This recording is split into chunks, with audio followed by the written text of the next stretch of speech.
बिस्मिल्लाहिर्रहमानिर्रहीम।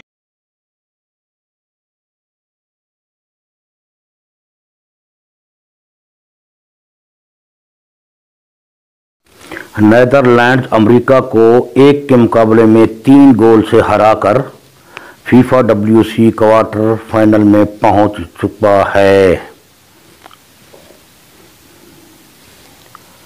Group A के topper Netherlands ने ग्रुप बी के रनर अप USA को अपने काबू में कर लिया और उसे 1 के मुकाबले में 3 गोल से ज़बरदस्त शिकस्त दे दी, जिससे ग्रेग बरहाल्टर की टीम के वर्ल्ड कप का ख्वाब पूरा न हो सका।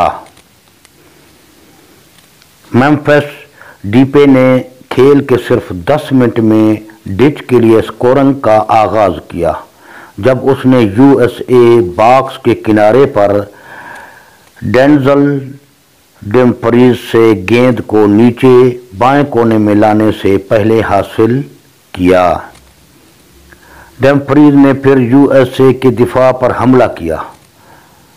पहले हाफ के इख्तिताम से चंद मिनट पहले गेंद को डेली ब्लाइंड के पास वापस काट दिया, जिसने ब्रेक में जाने से कबल नीदरलैंड की बढ़तरी को दुगना करने के लिए गेंद को नीचे कोने में फेंक दिया, यानी दूसरा गोल कर दिया।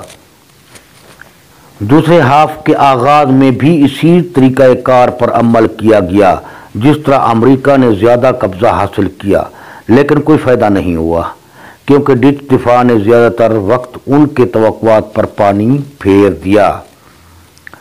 दूसरे हाफ के वक्त में बरहाल्टर ने वेस्टन मैग केनी के लिए हाजी राइट की जगह ली और मुतबादिल ने वापसी की। बाईलाइन से पिल्सिक का कट हैक राइट के लिए बंद हो गया और एंड्रेस नोपर्ट को जाल में घुमाकर नीदरलैंड की बढ़तरी को 1 के मुकाबले में 2 से कम कर दिया।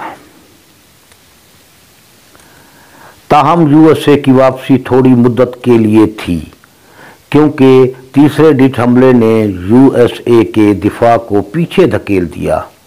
ब्लाइंड आराम से दूर की पोस्ट पर बगैर निशान वाले डमफ्रीज के पास गया, जिसने उसे आसानी से नीदरलैंड्स के लिए तीसरा गोल कर दिया। इस तरीके से नीदरलैंड ने अमेरिका को डिच कर दिया। अल्लाह हाफिज।